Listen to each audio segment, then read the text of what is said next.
So it was just cold and dark. I'm walking out there with my coffee and I'm about to my car and I hear, I'm like, whoa, like, what's that? Like it's something breathing, like, whoa. And I like try to, your eyes start to focus in the dark. And then all of a sudden, like next to my car is just this gigantic moose with his antlers. You don't always see the dudes with antlers because they get hunted. It's like a camel horse. Those things they're giant, tall. And so their horns, he's like 3 feet higher than my car. I was just like, whoa, thing's just gigantic. And it just looked at me and just, and I'm like, yeah, we're cool, dude. And I just turned around and I went back into the house and I called into work and I was like, yeah, I'm not going to make it, man.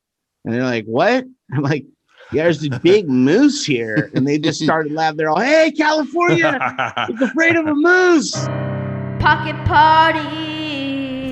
And we're back. Hey, it's your host, Darren Carter, the party starter. I want to thank you guys for once again tuning in, coming onto my YouTube channel or listening on Spotify or iTunes, the Pocket Party Podcast. Thank you. And if it's your first time here, welcome aboard.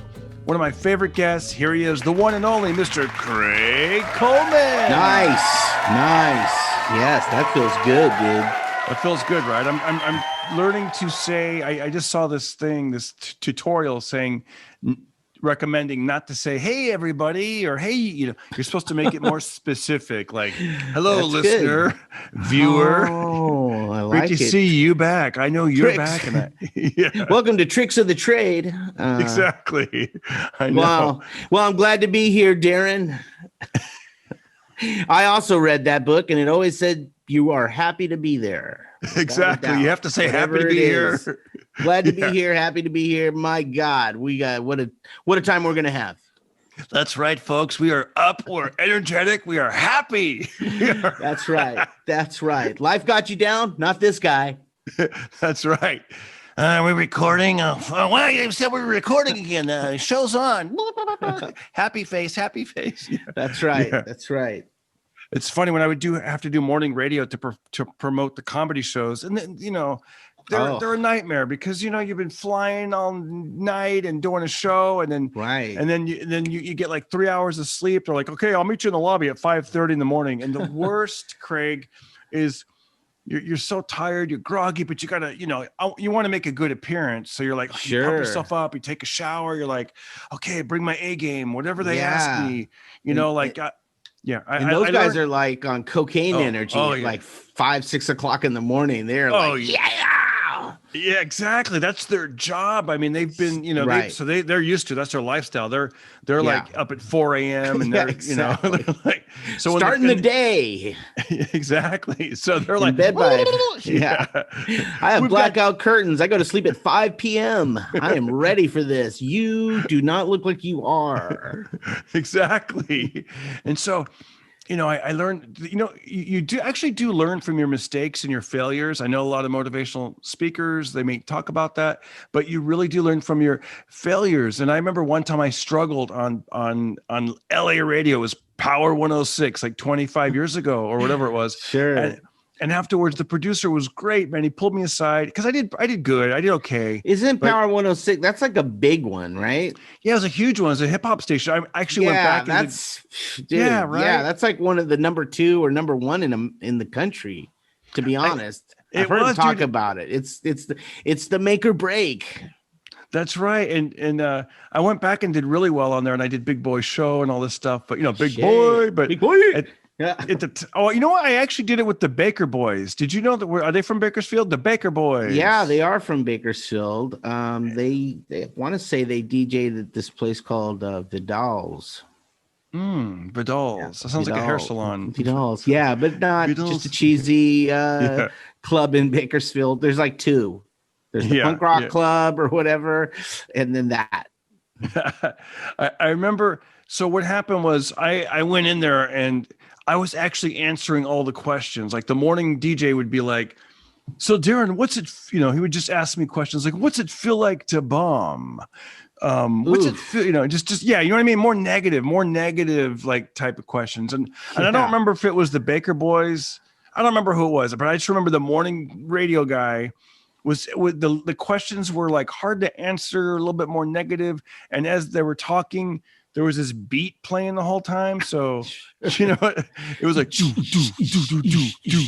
we've got Craig Coleman. Craig, what's it like to bomb?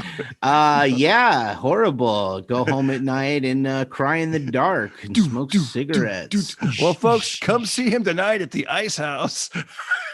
You know, what an ass, dude. Like, I was just answering all the questions, like the questions that they would ask me, you know, and then afterwards, the producer, he was great, man. He was a old school comic, Vic Dunlop, God rest his soul. Vic pulls me aside, and Vic was like, he's like, Darren, I'm going to give you some tips, man. Next time you do radio, he goes, you don't have to answer their questions. Like they're just trying to fill time, and they're just hunting and fishing, trying to get something going. They could care less. Most of these questions, they're just trying to get something going, get some conversation, get you to. So he said, he goes, when I do radio, he goes, I go in with my agenda. And maybe that was an old school way of thinking, but I'm telling you, it saved my ass so many times when you've had like 3 hours ahead of time, to be honest with you, dude. Yeah, you had 3 hours of sleep or whatever, and you're just like, you literally have been to the airport, and then you go straight to the radio, and they're like, so what do you think of Montreal? And you're like, I've never, you know what? From the airport to here, what a town. Yeah, what a town. My God. You guys speak French, right? That's neat. I don't. Yeah. I remember after that, I remember he gave me that speech, and then I performed in El Paso, Texas, and like that weekend. And I remember I went in there, and it was great because I thought, you know what? I just want to do my Snoop Dogg impressions. I want to do stuff that's going to get people out. Because back when radio was a little bit more popular. Sure. And I want them to be driving, hear me on the radio, and be like, we got to go see that guy. You know, so the guy was like, no matter what they would say, hey, Darren, what time is it? Time to do Snoop Dogg. Well, yeah, what's cracking? Ooh, I'll be at the comic strip tonight, 7 and 9, biatch, or whatever. You know, like. Wow, nice. That's actually a really good Snoop Dogg. That's very good. That's real. Oh, that's real. Okay, I get it. So whatever they ask, I'm doing this. Yeah, but then did they like that? They liked it because, well, let me tell you this. It works 95% of the time. It works 95. You gotta know the rhythm of the show, because if it's the wrong, then I would learn real quick. Just don't do that, but because it's like you don't want to know your audience. So let's practice. I want you to just do your own thing. I'm going to ask a question, and you just do your own thing. Right. All right, everybody. Pocket Party Podcast. We've got Craig Coleman. Craig is a location. He finds locations for movies and commercials. Craig, how do you do this? Do you have like a directory that you look at, or what do you do to find where to do? Hey, anyway, look, on my drive into town, I mean, wow, a lot of homeless people here in LA, right? Am I right? Woo! What a blight on society, huh? Exactly. Yeah. Or you just go to your, you just wedge in everything, like, because that when you started out, you used to hang out with a lot of the members of the group Korn. So you're like, I know if I mention that, it's going to sell like at least 20 more tickets.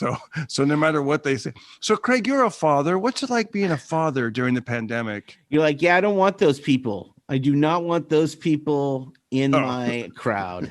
Oh, the Korn people. Oh, yes. No, the dads. I don't need a bunch of burnout dads. I don't want that.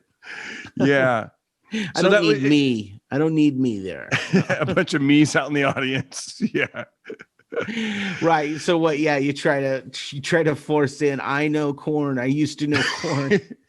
Yeah, exactly. And then they're like, irrelevant. That's irrelevant. I know.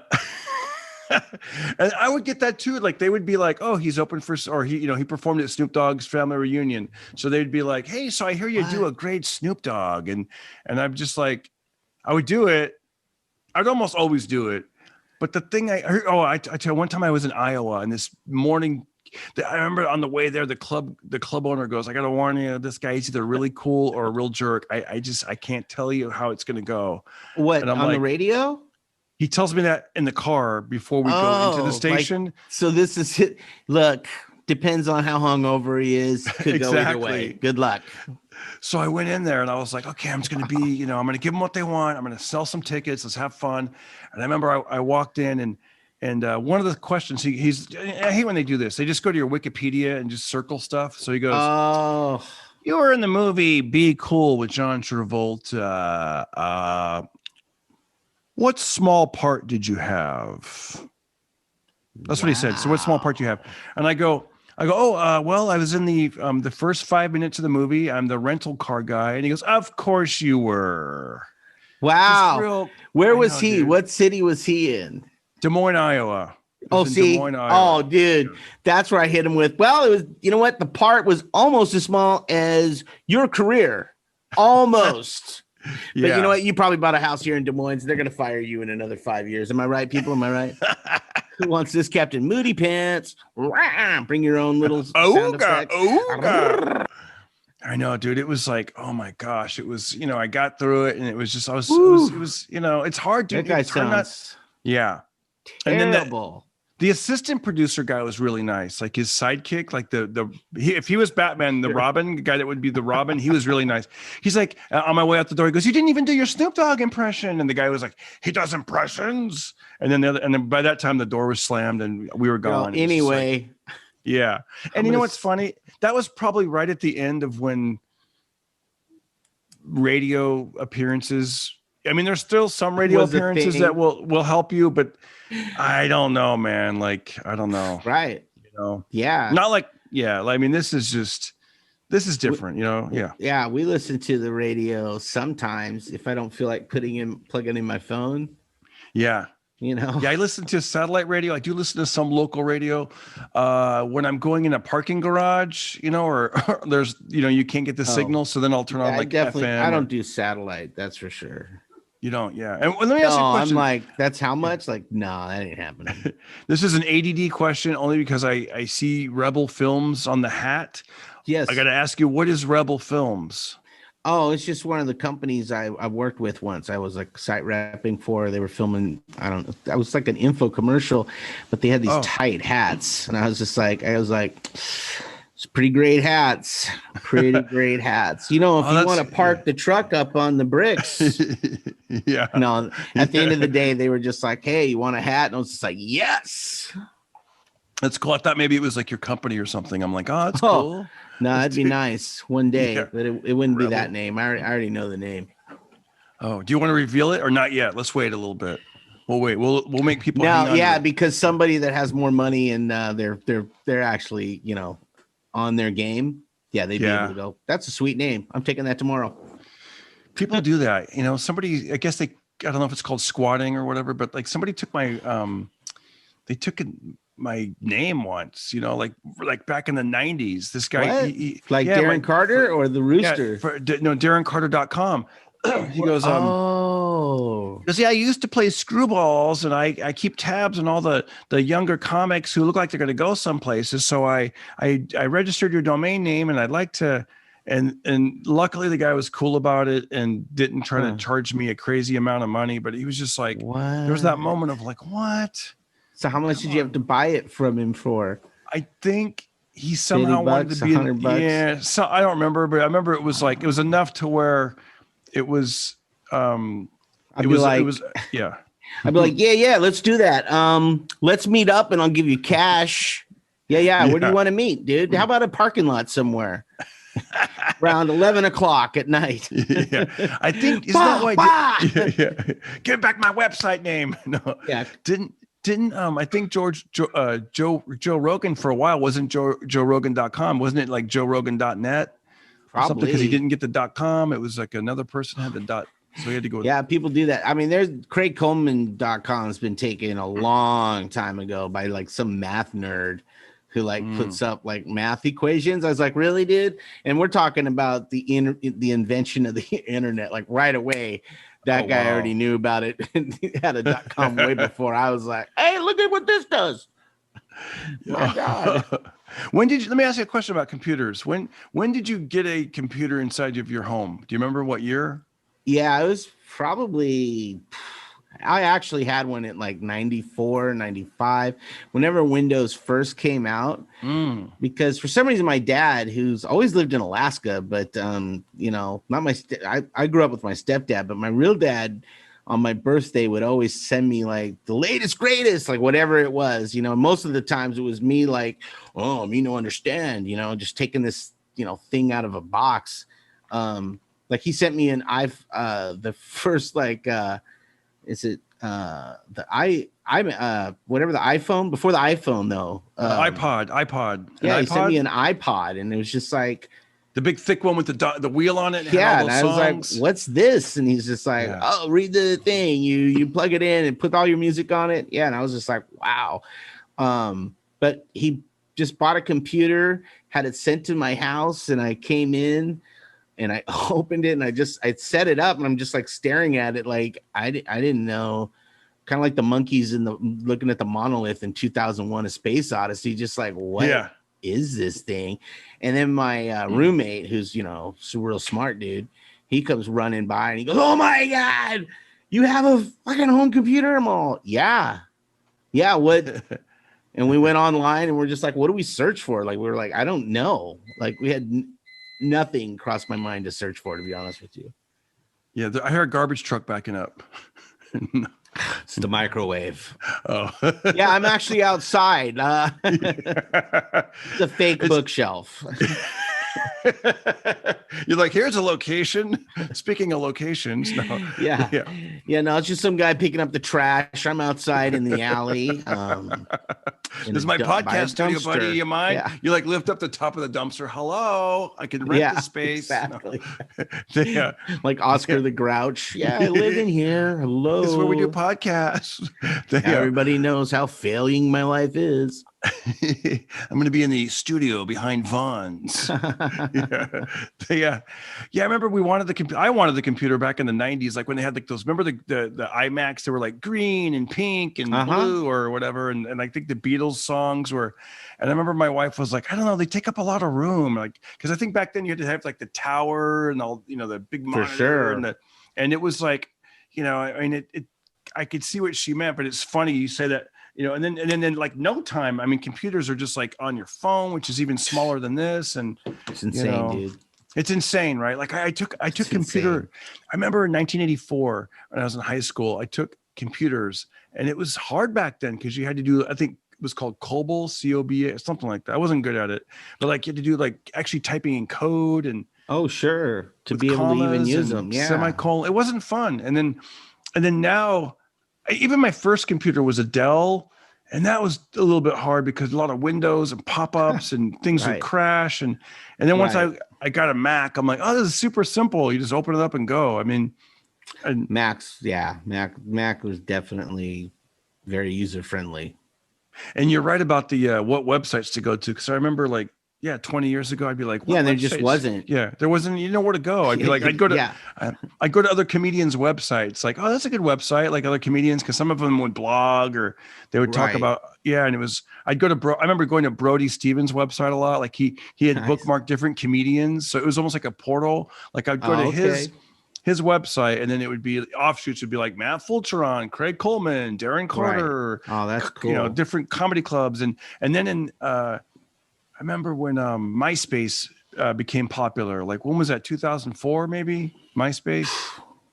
Yeah, maybe something earlier than that. I don't know. Yeah, maybe around the time my daughter was born. So yeah, that sounds right. 2003, 2004. Somewhere back in there. I remember like I remember I saw Brody at a show, and he goes, "Hey, Darren Carter, are you still going to my website or something like that?" And I go, actually, I don't go as much because I go to MySpace a lot now. And he goes, Brody Stevens losing viewers to MySpace. Yeah. How do you like the show so far? Pretty good, right? By the way, here I am acting with John Travolta in the movie Be Cool. Check it out. If you like the show and you want to show your support, every little bit helps. Go to DarrenCarter.com. I'm on PayPal or Venmo at Darren Carter Comic on Venmo. Also, I'm available on Cameo and also Jemmy. All right, let's get back into the show. Oh, don't forget to like, subscribe, and share. It was very funny. It was a funny moment. He was the best. He's hilarious. Oh my god, that's so great. But yeah, it's funny because and then as computers take over, it's like as you get adapt to it better, and now I actually know how to use it as opposed to just being entertained by stuff on there. Sure. Like, editing, YouTube, podcasts. Right.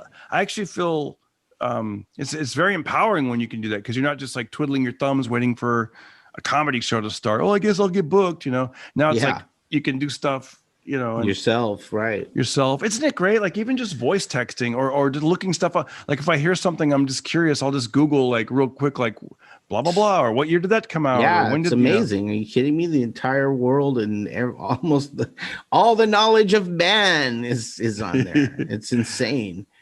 We in 96 or 7, we recorded our band recorded our only CD on a computer, before there was mixing programs and stuff. It's just these wackos just understood shit, and it sounds pretty good for not being in a studio.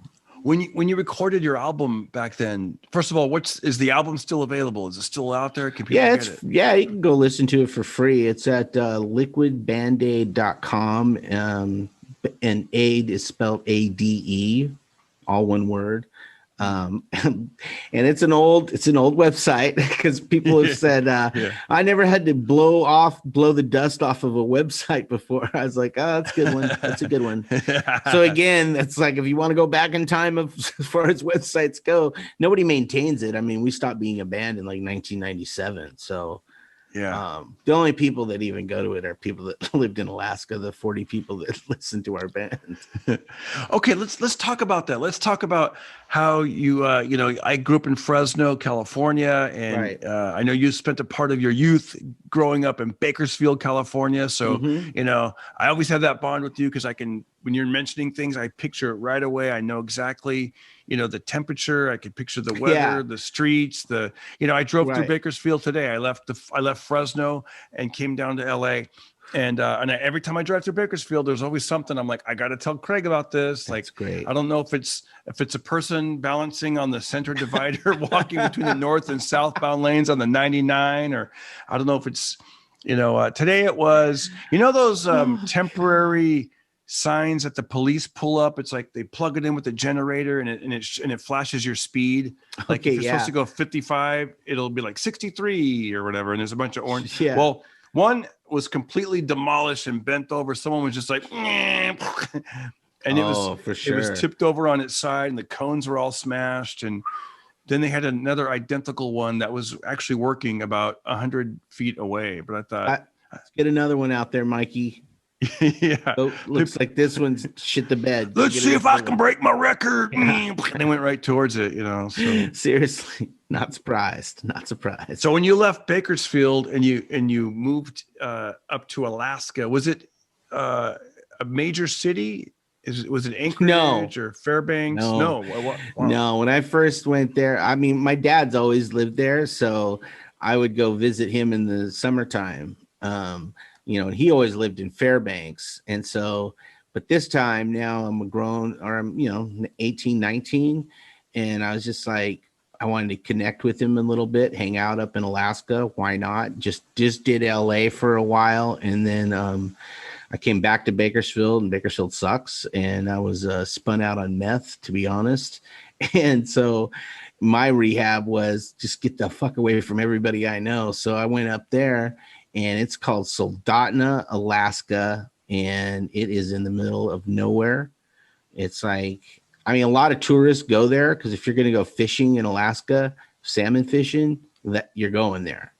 You're absolutely going to go to the Kenai Peninsula. It's called Kenai Peninsula. How far is that from Fairbanks? Because I've been to Fairbanks. 4 hour. Oh, from Fairbanks. Oh, yeah. Fairbanks is like an 8-hour drive from. From Anchorage, and we're probably a 4-hour or maybe 3-hour drive. Wow, you're really Anchorage. In the middle of nowhere. So we're at the south. That's kind of like almost to the southern end of Alaska. Wow. off of the road. There's just one road that goes around Alaska. So you're on some part of that road. And so Soldotna is almost at the end. Homer would be the last town that you can drive to. So yeah, it's nowhere, dude. It is a tiny ass town. You know, the thing that I noticed about Fairbanks, and this is, I'm sure Soldotna is times 100. Fairbanks, compared to Los Angeles, it was so quiet there. I just thought this is so quiet, like peaceful and quiet. Like at night, you know, I couldn't sleep. There wasn't a lot of cars and trucks. You couldn't sleep? No, in Bakersfield, we lived like three streets away from the freeway. And so I would fall asleep to the hum of the freeway, and to me it was like a river. Yeah. Until a tire blows out. But Alaska, like at my dad's, it was so quiet I couldn't sleep at first. It like no helicopters, no traffic. Yeah, you're just hearing your heart and stuff. It's weird when you get so quiet you can actually hear your heart and your breathing. In the house. Oh yeah, the creaking of the house. And my dad had these fucking weird ass pipes that would, I swear to God, just play this jazz rhythm that was just weird. It would start out all ba-dunk, ka-ding, ba-dunk, ka-ding, ka-dunk. And then within 30 minutes, it's like boom, you're like, what is going on with these pipes? What the fuck? This is weird. Yeah. Yeah, it was just a small ass town. People called me California. You're Craig from California. People, I did not know who they were, but they knew who I was because I was the new guy in town. It's funny. They have their image of California. They're not picturing Bakersfield. They're probably picturing exactly. You know, yeah. You're all like, I'm Mr. California over here. That's right. Yeah, you might know me from Panama Lane and but or whatever. It's the still Ming Mall. Yeah, dude. But it's still California to them. Yeah, they're like, oh yeah. Same thing when I'd go to Kansas as a kid, and you're from Fresno. What's that like? Oh, it's great. 4 hours from Yosemite, 4 hours from the ocean. Right. All it's like not this. That's what it is. Exactly. Not like this. Because you feel pretty trapped when you live like Soldotna, even just Alaska. That's it. Yeah. Like if I was going to Anchorage, they'd be like, hey, can you pick me up some Taco Bell? People, like all kinds of people would want Taco Bell. I'd be like, I'm not coming back until like Sunday night, and then I'll see you at work Monday. And they're like, yeah, that's cool. All right. I was like, Taco Bell's not that great, you guys. I played a college in Anchorage back in, I want to say 98. Yeah. I felt like it was wow. Yeah, I was still there. So no, I was in LA. I had left. So in 98, when I went to Alaska, Anchorage, it didn't seem so foreign to me. Like I remember I played the college, and then I stayed at a hotel, and I remember going to like a coffee shop and getting a mocha. I used to drink mochas back then. And I was like, oh, this is like a big city. Like it didn't seem. No, it is. It's the Anchorage though. Anchorage, Yeah. Anchorage is like the only city, and it's very city. Like I had I DJ'd at the college radio, me and my buddy Virgil, we had a show on the college radio. Yeah. It was punk rock. It was badass. We would play, hardcore hip hop, punk rock, metal. That's the best. Whatever, dude. Yeah. It was, anything goes up there after 10 o'clock. You could play whatever you want. Yeah. Did you, so when you were in Soldotna, it would be really quiet. And what was it like seeing animals? Because that would kind of get used to it, but it's got to trip you out, right? Yeah, because you don't see, they're just there all of a sudden. Like I remember I saw moose and stuff when I was a kid, but I remember being there in the winter. It's like October, going to work. It's pitch black outside. There's no street lights. My dad lived on the 9th. We were probably most modern. He lived on the 9th hole of a golf course. In the winter, no one's golfing. And, so it was just cold and dark. I'm walking out there with my coffee, and I'm about to my car, and I hear, I'm like, whoa, like, what's that? like something breathing, like holy shit. And I like try to, your eyes start to focus in the dark, and then all of a sudden, like next to my car is just this gigantic moose with his antlers. You don't always see the dudes with antlers because they get hunted, and so you don't really see them. And man, it's like a camel horse. Those things they're giant, tall, and so their tall. horns, it's like 3 feet higher than my car. I was just like, whoa, things just gigantic. And it just looked at me and just, and I'm like, yeah, we're cool, dude. And I just turned around and I went back into the house and I called into work and I was like, yeah, I'm not going to make it, man. And they're like, what? I'm like, yeah, there's a big moose here. And they just started laughing. They're all, hey, California, it's afraid of a moose. You're like, yeah, man. It's bigger than my car. A huge giant animal with like a tree trunk on its head. Yeah, I'm terrified, to be honest. One of the guys from work came speeding up to the house, and he's just like, which way did it go? I'm like, oh my God, that way. So what do they want you to do? What would those guys do if they saw a moose? Yell at it. They go out there and yell at it. I'm like, you're out of your mind, dude. I know. No way. That probably does work, but when it doesn't, dude, those things either impale you with their antlers, or they actually, what they do is they go hind legs and they punch you with their hoof. Oh man. Yeah, and I want no part of that. Remember I used to up at the farm, where my wife grew up, I used to climb into I used to pet they used to have a horse, and I would pet the horse, this beautiful white horse. His name was Silver, and I'd pet him and brush him, and it was really cool, man. You feel like this is beautiful animal, and there's for sure. It's just great, And then I remember I would I remember climbing into the corral and still I'm in front of him and it's okay. And I wasn't really afraid. Right. But I remember I would sometimes, he would be at the far end of the corral, which is like, let's say 100 yards away. And I would jump over the fence. So I'd be in his area, like the horse area, the corral. Yeah. And I'd be walking towards him and he'd see me and he'd get all excited and he'd start running full speed at me. And dude, I'm like, it's scary because I'd be like, and I would climb out of the corral and all this dust would become, and you'd hear the, and then he would stop. And I remember I talked to a couple of like people that worked with horses, like cowboys, cowgirls. And they, one guy told me, he goes, yeah, you're just supposed to show dominance and hold your hand up and say, stop. And then he'll stop. But I was like, no, I don't know. Because what if he doesn't? What if he just runs me over? I mean, that's my horse. Yeah. My grandpa, he like true cowboy, right? This guy was true ass cowboy. Like if the time was right, he would have had a gun on his holster. I mean, and when he was 12 years old, his first job was breaking horses, like breaking wild horses, their spirit, basically.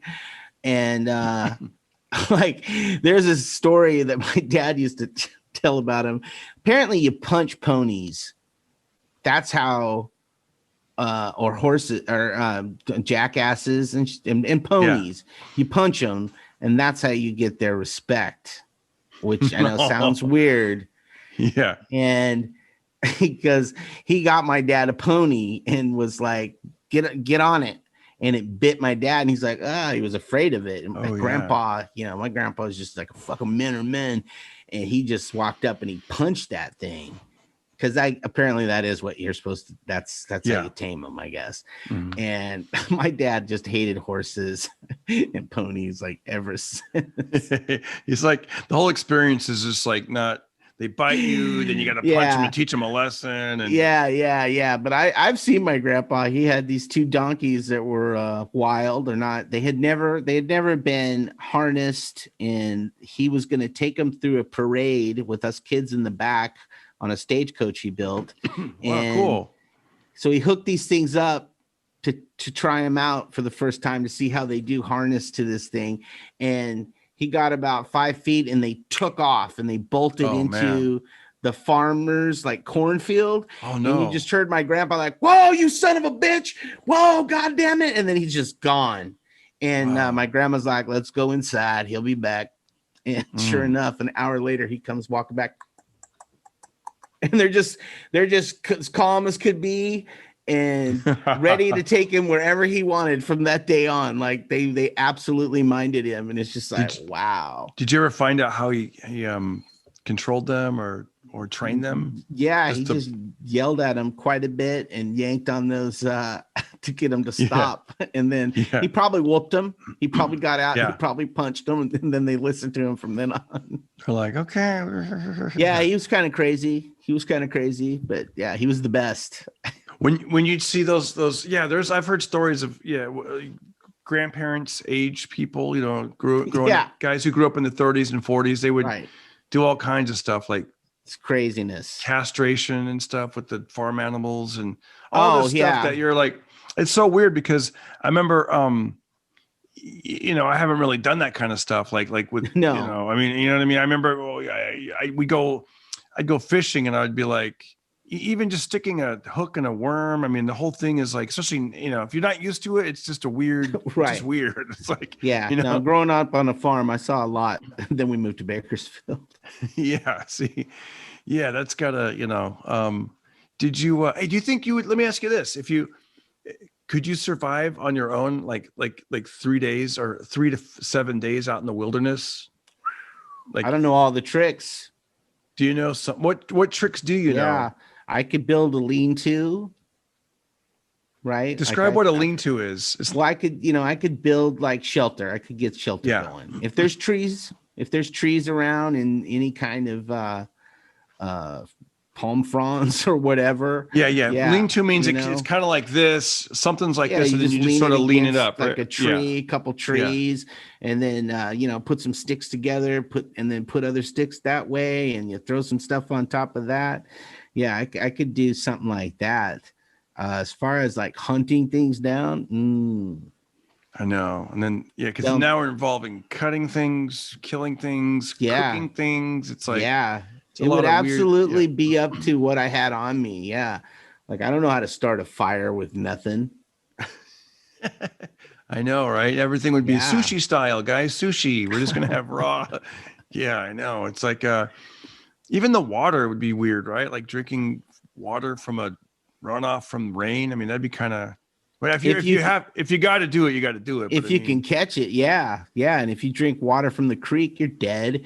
Like, like I've gone canoeing for like 3 days down a river with my Alaskan friends. And I hung out with these girls. It was just this group of like Alaskan girls.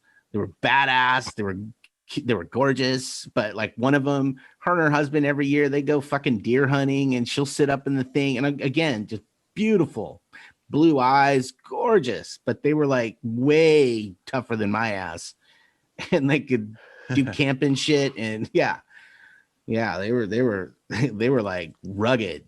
And I'm picturing all this in 70-degree weather. Imagine if it's like below zero and it's windy. You're like, oh my gosh. Or hot. See, I had friends that would like in the middle of winter be like, hey, we're gonna go make ice caves and camp out. You want to go? And I'd just be like, no, no part of that, dude. No part of that. I want zero. How about stuff you see on the internet? I saw somebody, they would build a hole in the ice and then they dive in it and then they swim underneath the ice. I'm like, are you kidding me? Because what if you can't get up? I've seen that movie, dude. Yeah. I've seen that movie and it freezes over. You're out of your mind again. No way. I know. There's some people do some dumb stuff on the internet. I saw this one today. The guy's like, it might have been an Instagram account called Adrenaline or something like that. The guy's like, they put some hip hop music underneath it, and he's with his parachute, and then he like takes off the parachute and just throws it so he can like freestyle, and then he's got a second parachute, like almost like like I'm tempting fate. It's like stupid. No thanks. I know, no dude. Thanks, dude. Just so you can get a lot of likes on Instagram. No, man, we're good. I could do other things. Yeah, let's just do a damn podcast. I know, do podcast, tell some stories. That's good enough. And at the end, I close my laptop and call it a day. Yeah, it's pretty safe. It's pretty safe. Yeah. You know. So eventually, I'm sure you warmed up to the elk or the moose. You're like, okay, you know. No, he left. Yeah. Nobody. Yeah. No, I mean, it's just as far as like, did you come across any more? It's like seeing him. Like the first one was probably freaky, and then eventually you're like, okay, I kind of. Yeah, you get over it. Yeah, after a while, you're like, oh look, another moose downtown. Even wow. Yeah, it becomes like no big deal. What about the bears? Did you see bears? No, but we've been hiking out in the middle of nowhere, and we'll come across like fresh bear scat, and you're just like, ooh, let's head back, because you don't know. Bring a dog. Yeah. Okay. We always would take my dog, because the dog they'll get up in the bears. They'll get a bear away from you. And I was walking and you walk with like bells and shit. Oh yeah. You make lots of noise. If you make noise, they're not gonna fuck with you. I went for a little hike by myself at Lake Tahoe, and I was up. It was, it's really nice. You go up the top of this trail, and you can look down to the lake and the city. And I was probably only maybe a mile away from like the main strip, but still, you're up there and you can look. And then I just had this thought of like, what happens if a bear comes out? Like I'm here by myself with no weapons or, cougar. And I was California, like mountain lions. I said, what? It's time for me just to get down and like not do that again, Well, that's the thing, whenever you're out in the woods, like, I've lived in Washington too, and I'd be outside just smoking or whatever, and you just feel someone looking at you, and I looked over and there's a deer. They're just standing there like out of nowhere, and they're just looking at you, and then they realize I'm chill. I'm not going to mess with them, and they're like, all right. But yeah, they're way more aware of you than you are of them. There's no doubt about that. I usually carry a stick or a pipe when I'm up at the farm, and especially as the sun goes down, you start hearing the coyotes howling. Oh. Sure. Last night I was so quiet. I filmed it. I put it on my Instagram, my Insta stories, and you just can hear it, like the cricket. It sounds really pretty. The birds and the crickets, and then you start hearing I used to think it was dogs, and then I've seen the coyotes. And I'm like, you know what's weird about those coyotes? When you're on your bike, especially because you kind of sneak up on them a little bit more because you're coming pretty fast and it's pretty quiet. And I mean, I don't get too close, but pretty. That when they are afraid of you and they go away, they continuously will look back. It's kind of weird. Like they don't just go "Ow!" and take off. They'll run and then they'll look back at you and then they'll watch you the whole time. Yeah. Yeah, they're definitely aware of you. Yeah, there was a lady when you were up in Alaska. She had a wolf, and it was in a it was just you'd go to her backyard, which is the woods, and there was basically just a fence that was went up like maybe 8 feet up, and then it was covered. Like the fence just continued over the top, the same kind of thing. And so in this giant area lived this wolf, her wolf. And he would look at you, but as soon as you got up to the fence, he'd run to the back, all the way to the back. And then he'd just never take his eye off you and always pace back and forth. Wow. And as soon as we turned around to walk away, we got like 2 steps and I looked back. He was already right there at the front of the fence. I was like, dang, dead man, both dead. He wanted us dead. Yeah. Somebody had told me that there's many, many videos like this on the internet where cats love to come up from behind and like stalk you from behind and run up on you. And I was like, wow, even like big cats, I guess, but even like house cats, because up at the farm, mine do. Really? See, I never noticed that before. There's a couple of barn cats up there. They stay outside and they just kind of made themselves at home on the farm. Yeah. And they're very friendly. One of them, well, they're both very friendly, but one's really friendly, and he's black or she's black, and it's nighttime, and sometimes I don't see her, but I'll hear that pop, pop, pop, pop, pop, and I'm like, I almost stepped on her back a couple times. I'm like, and I think it's just in them to be like, I got to sneak up on you. And is. Could have got you. My cat does it all the time. It's just, and ooh, you're lucky. We're friends. Yeah. Today you live. Yeah. I think someone said that's why you're supposed to take your sunglasses and put them on the back of your, right? Like you're supposed to put sunglasses like this. Funny. Have you heard about that? No. So that they think those are your eyes. I guess. I mean, and they won't sneak up on you. Sounds good. Yeah, that's solid. You know what? That's solid. Just go out there, just surround yourself with reading glasses, sunglasses all around your head. Yeah, exactly. Oh man, this guy's full of eyes. We're gonna let this one go, boys. Yeah. Oh, I got to tell you, man, I had a great experience this weekend with the family up near Fresno in a little farm town. We actually Visalia. Yeah, basically one of those little towns like that. Yeah, you know those towns. Okay. Yeah, Visalia is a big town. I couldn't believe it, maybe because, some of the tiers are starting to roll back and things are starting to open. Sure. I got to go to a mall, and I hadn't been to a mall in a long time. Oh, we've been doing all those things. Oh, have you? It's so long good, time. Man. Yeah. Do you remember when was your first time going back and doing all that good stuff? A few months ago. Oh, okay. Yeah, we'll go to Little Tokyo. Oh, it's great. Keep our masks on, or whatever, and then eat at one of the outdoor spots. Which is where we ate before anyway, was their little outdoor patio. I'm just still on cloud nine because, a lot of the stuff we've been doing is like I'll get food and bring it home, or, sure. I know we did do something.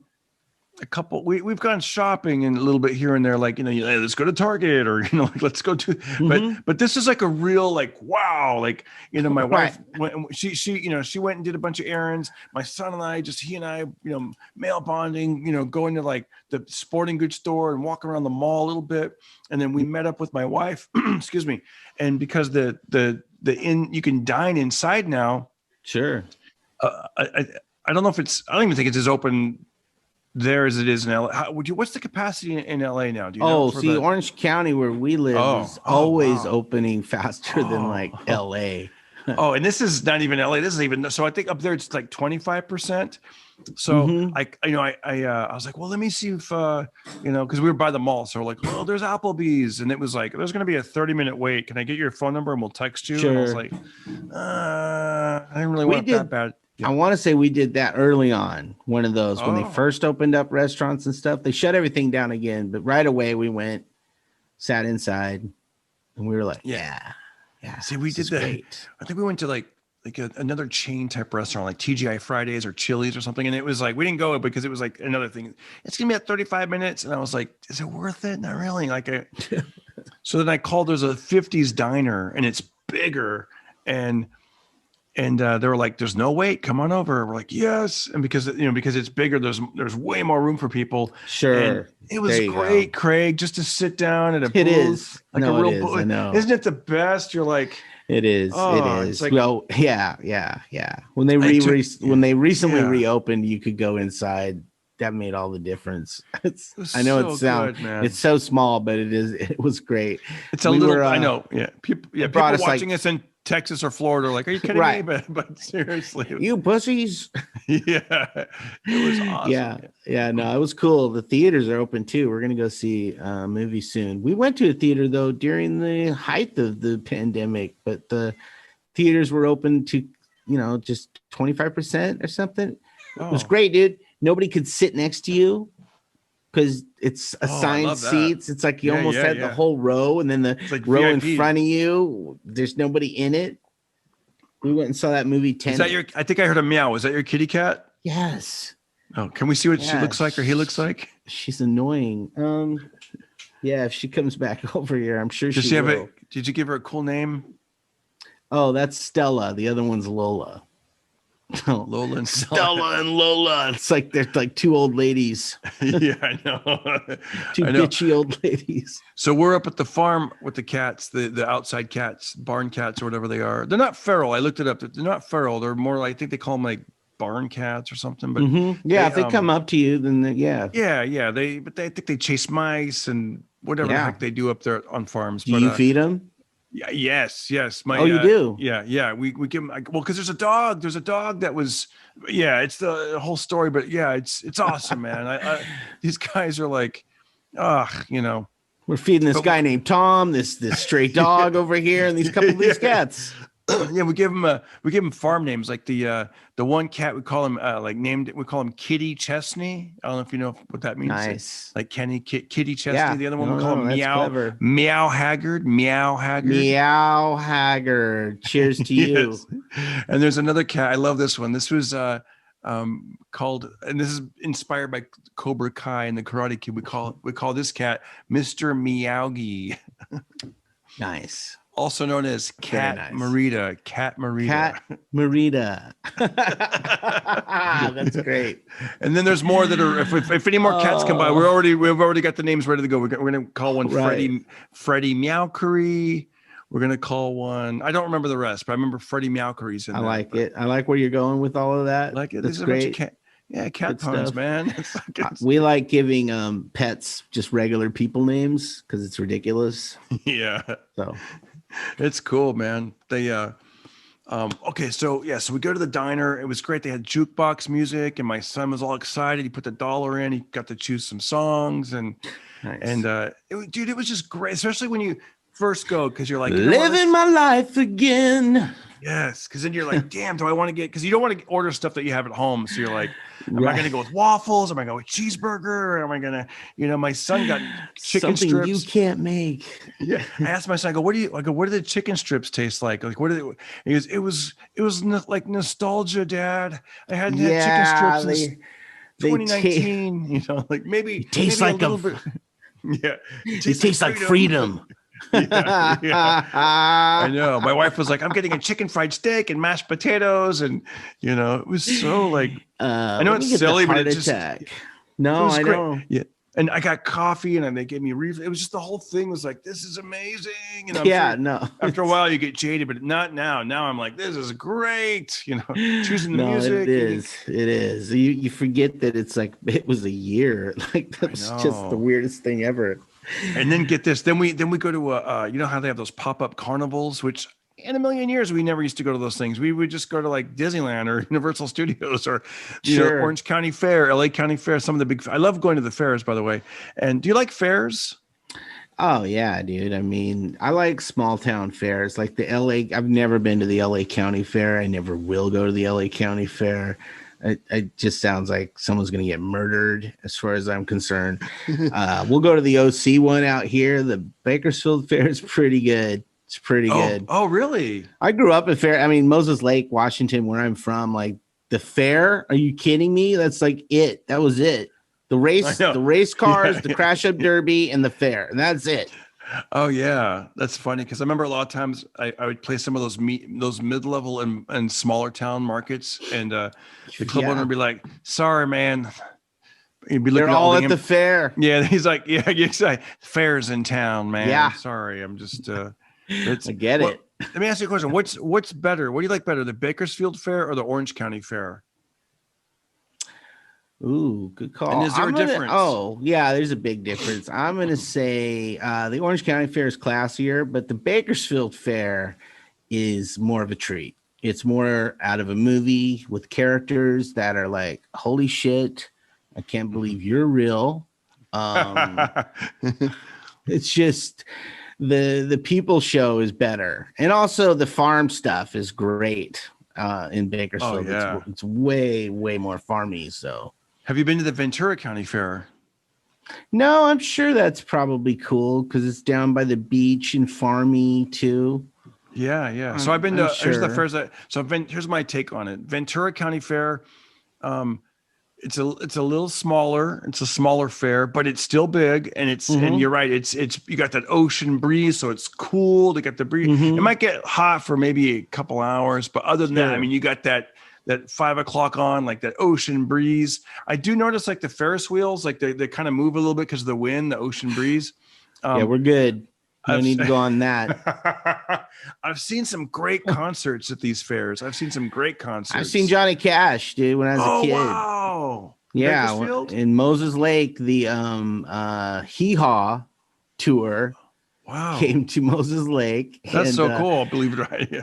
Yeah, I mean, I obviously I didn't get into Johnny Cash till I was older, but when I was a kid, I had this memory of being like, "Who's that, Grandma?" The dude came out all in black, and she's like, "That's Johnny Cash, Craig. He's an outlaw." And I was like, "Fuck yeah, I like this guy. I like this guy already." Minnie Pearl. I don't know if you ever watched Hee Haw. Minnie Pearl. She had a hat that had the big price tag on it, and she came out and she's like, "Howdy, y'all," or whatever her thing. Yeah, that's it. Howdy. That's it. She came out. Yeah, it was like the whole cast was there, and I was just like, "This is the best thing ever." Hey, Grandpa, what's for supper? Do you remember that? Oh, right. Grandpa Jones. Where, oh, where are you tonight? Why did you leave me here all alone? Do you remember that one? That's so good. Yes. All that stuff, dude. I got to tell you a story. Okay, this is a good one, man. Speaking of Hee Haw, okay, this if I can pull this up real quick. Okay, let me see if I can find this real quick. Yeah. So there was a character called. You ever heard of a guy on there? Do you remember a character on Hee Haw called David Stringbean Aikman? Do you remember this guy? Does that look familiar at all? Kind of. Oh, it's kind of blurry, but yeah, it kind of looks familiar. So I was reading this book about country music, artists, because a lot of these guys had great stories. And yeah, you know what I mean? Like just the stories of like their life, and kind of like how yeah. Go ahead. At the end of your story, I'm gonna tell one for people that's something they gotta just go watch if they like old country guys. Oh, but you tell your story. Okay, let's let me find if I can find this. Okay, here we go. Okay, here we go. Well, one of the quotes I remember reading, and I love this. A promoter was on his way. They were on their way they picked him up from the airport, if I remember correctly, and they're on their way to the gig, the show. And he tells the guy, he goes, "Can you slow down?" And the guy goes, "We got to get there." And he's driving crazy. He goes, "Well, I'd rather have them say String Bean was late than the late String Bean." That country kind of humor. Nice. I'm like, I can remember that one. Well, that's anyways, this guy. So back in those days, a lot of those guys were born in the Depression era, so they didn't really trust banks. So they would hide their money in the walls, and they'd hide their money backyard. They'd hide their money at home. Right. So these criminals would know that. So this poor fellow was murdered. I'm going to read it to you right now. Wow. Aikman was modest and unassuming, and he enjoyed hunting and fishing. Accustomed to the hard times of the Great Depression, he and his wife Estelle lived frugally in a small cabin at 2308 Baker Road near Ridgetop, Tennessee. Their only indulgences were Cadillac and a color television. Depression-era bank failures caused Aikman not to trust banks with his money, and gossip around Nashville was that Aikman kept large amounts of cash on hand, though he was by no means wealthy by entertainment industry standards. On Saturday night, November 10th, 1973, Aikman and his wife returned home after he performed at the Grand Ole Opry. Both were shot dead shortly after their arrival. Wow. The killers had waited for hours. Their corpses were discovered the following morning by their neighbor, Grandpa Jones. Dang. Yeah. Oh, man. It goes into more details, but it's just heavy. It's heavy. I could be wrong on this, but I think one of the things that there was a delay, right? There was a delay. So people think it's live, but it's already gone out, and then they were driving home. So the criminals probably thought, oh, they're live. They didn't know that there was a delay, and then they got surprised, and then it's crazy. Oh, yeah. Wow. But you guys could just look it up on Wikipedia if you want to freak yourself out or whatever. But yeah. Right. But, well, there's a show, you can find it on YouTube. I don't know where else it ever was. It's called On the Tour Bus, and it's by Mike Judge, who does, Beavis and Butthead and King of the Hill. Oh yeah. Bobby. So he animates this. And these, that's pretty good. And these are. Shut up, Beavis. Shut up, Beavis. Here we go. I'm gonna say your own words back at you as Beavis. That's too good.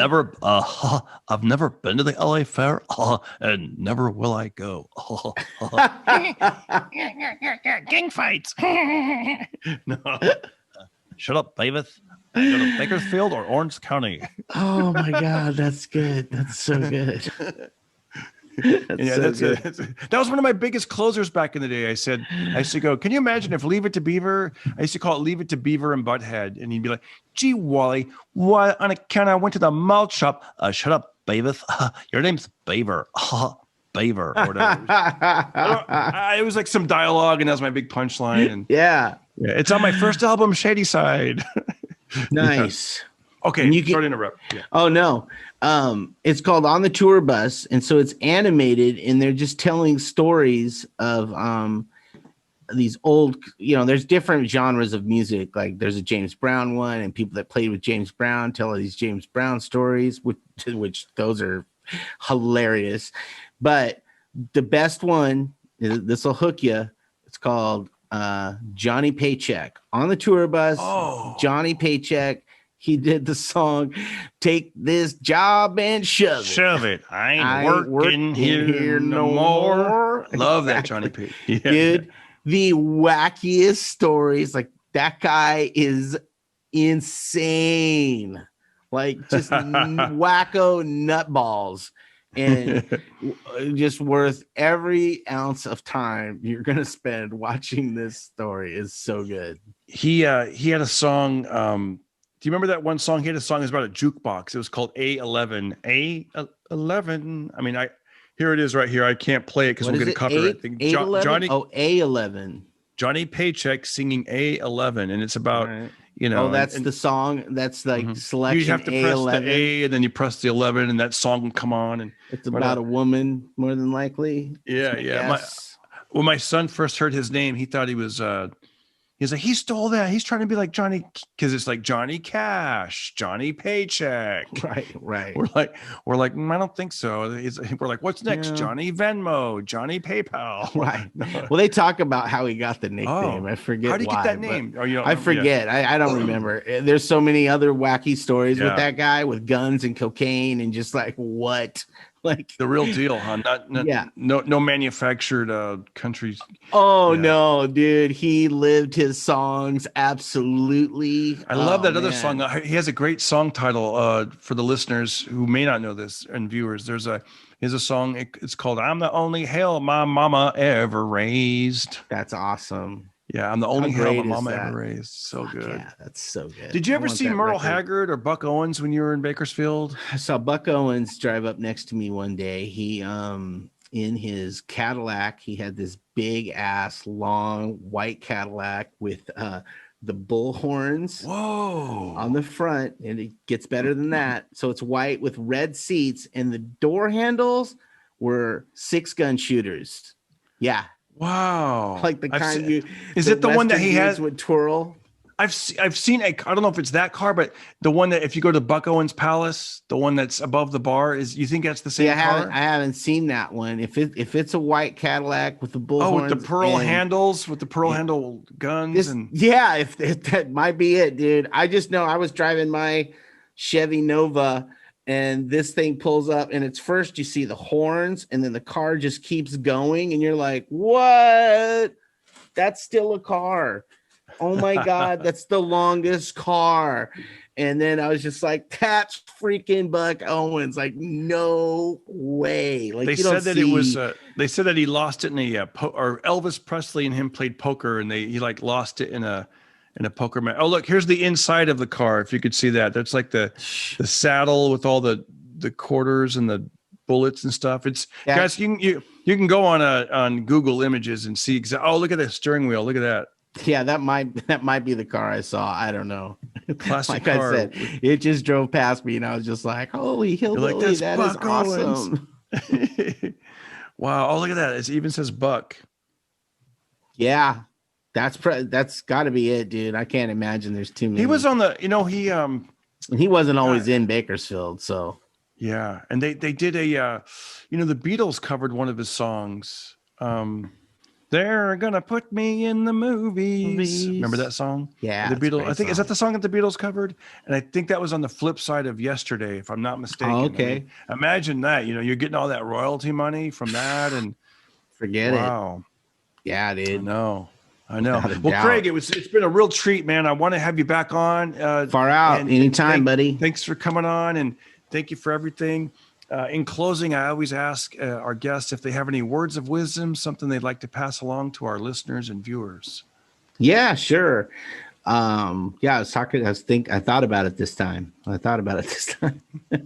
That's something that I've recently tried to do because I used to not be this way, but I try to think about whatever I'm having a bad day, or like this dude's having a bad day and they're being angry or whatever, I try to think maybe something's going on in this person's life. Maybe, I'm not walking in their shoes. I have no idea what has triggered this, whatever this level of aggression they're at, or mopey, angry bullshit, whatever it is. You don't know what happened to them before they came to you.